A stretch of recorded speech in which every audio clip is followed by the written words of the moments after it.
Bon, cette question est vraiment compliquée. Est-ce qu'on peut mettre fin à la vie d'animaux pour le bien de tous ou on considère que chaque vie est unique? Trop de pigeons dans une commune occasionnent des nuisances essentiellement liées à leur déjection. Chaque année, cela coûte de l'argent aux communes, notamment pour le nettoyage. De plus, les premières victimes sont les pigeons eux-mêmes. En effet, si leur population augmente dans un territoire, il n'y aura plus assez de nourriture et leur vie risque d'être plus difficile pour manger et pour s'abriter. Les pigeons se reproduisent moins quand les conditions de vie ne sont pas bonnes. Si on décide d'éliminer la moitié d'entre eux, par exemple dans une commune, comme ils auront un environnement plus confortable, ils se reproduiront davantage.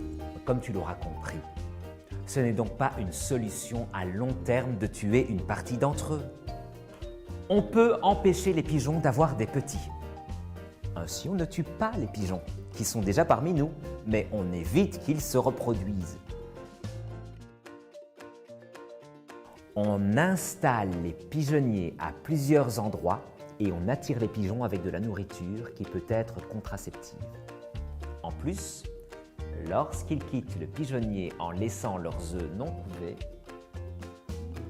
on peut en profiter pour les remplacer par des faux œufs et le tour est joué.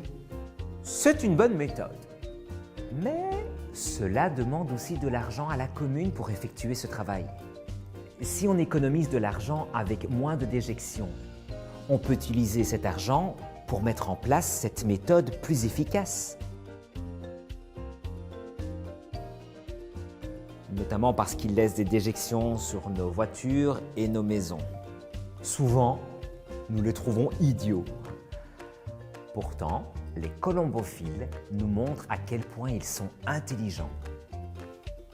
Sais-tu qu'un pigeon est capable de trouver sa maison lâchée à 1000 km sans GPS? Est-ce que toi, tu penses pouvoir trouver ton chemin tout seul à 1000 km? Une question qu'on pourrait aussi se poser, c'est celle de la liberté.